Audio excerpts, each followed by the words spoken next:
Oxygen के साथ 2 electron और 2 प्रोटॉन मिलकर हमारे पास क्या बनाएगा, वाटर मॉलिक्यूल। और इस ऑक्सीजन पे कई मरतबा इंडिकेट एमसीक्यूज आया है कि which one of the following is considered as the final electron acceptor in electron transport chain। Final electron acceptor इस पैरेलल इलेक्ट्रॉन ट्रांसपोर्ट चेन में कौन है, ऑक्सीजन है। और हमारे बॉडी के अंदर जो हम इनहेल करते हैं ऑक्सीजन, इसके अलावा इसका कोई भी फंक्शन नहीं है। बात की समझ आ रही है ना। अच्छा, अब एक NaDH2 जब इस पूरे प्रोसेस से गुजरता है तो कॉम्प्लेक्स 1 से 4 प्रोटॉन्स ऊपर पंप हो गए, कॉम्प्लेक्स 3 से 4 प्रोटॉन्स ऊपर पंप हो गए, कितने हो गए 8। कॉम्प्लेक्स 4 से 2 प्रोटॉन्स पंप हो गए, कितने हो गए 10। ये 10 जब वापस आएंगे तो 3.3 ATPs बनती है हमारे पास अप्रोक्सीमेटली। क्यों? क्योंकि 3 प्रोटॉन्स जब नीचे आएंगे इस कॉम्प्लेक्स को क्रॉस करेंगे तो 1 ATP बनेगा। 3 चला गए 2 ATP, 3 रागे 2 ATP पक्षुगना 3 प्रोटॉन्स 3 ATPs यो पातिशो आयो मुंगनने वर्ल्ड को। तो हमारे पास एक NaDH2 टोटल कितने ATPs बनाते हैं 3, और टोटल हमारे पास कितने हैं 10।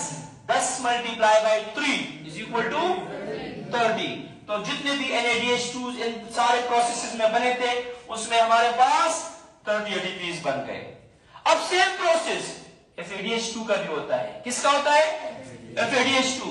FADH2 आता है जो कि reaction number 6 of cribs cycle में बनाता। वो कॉम्प्लेक्स 1 को इलेक्ट्रॉन्स नहीं दे सकते, वो कॉम्प्लेक्स 2 को देते हैं। और जब वो कॉम्प्लेक्स 2 को देते हैं तो हमारे पास वो इलेक्ट्रॉन यूबीक्विनोन लेके कॉम्प्लेक्स 3 को देता है। कॉम्प्लेक्स 1 स्किप हो गया। जब वो कॉम्प्लेक्स 3 में गुजरते हैं तो 4 प्रोटॉन्स पंप होते हैं। फिर साइटोक्रोम इससे वो इलेक्ट्रॉन्स लेके कॉम्प्लेक्स 4 को देता है और कॉम्प्लेक्स 4 में सिर्फ 2 प्रोटॉन्स पंप होते हैं। तो 4 और 2 कितने 6।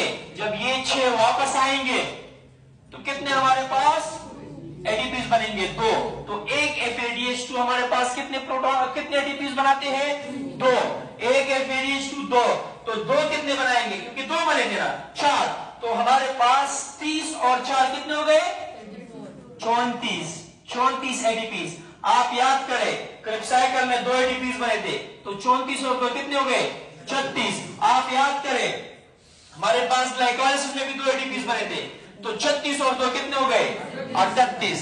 Total number of ATPs produced by one glucose molecule is equal to 38। और मैं साबित कर लिया है इस डायग्राम से। कभी कभार हमारे पास स्पेसिफिकली प्लांट्स में 38 की जगह 36 बनते हैं। उसकी वजह क्या है, उसकी वजह मैं आप लोगों को बताता हूं। उसकी वजह यह है कि नॉर्मली ग्लाइकोलाइसिस कहां पर होती है साइटोप्लाज्म में। तो साइटोप्लाज्म में 2 NaDH2 बनते हैं। वो NaDH2 जब वो माइटोकॉन्ड्रियल मैट्रिक्स में आते हैं तो कभी कभार अंदर आते ही नहीं है।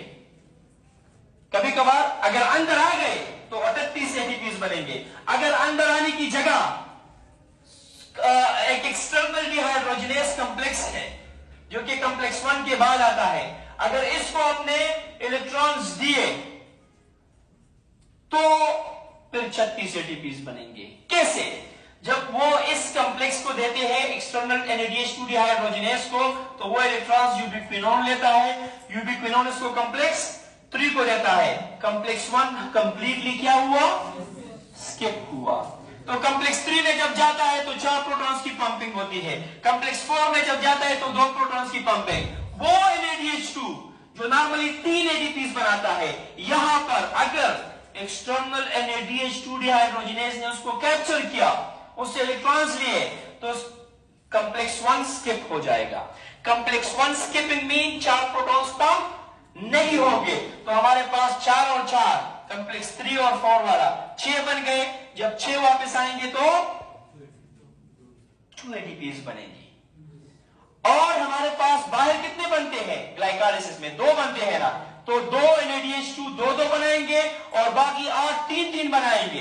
तो हमारे पास 2 ATPs की कमी आ जाएगी और हमारे पास 36 बनेगी।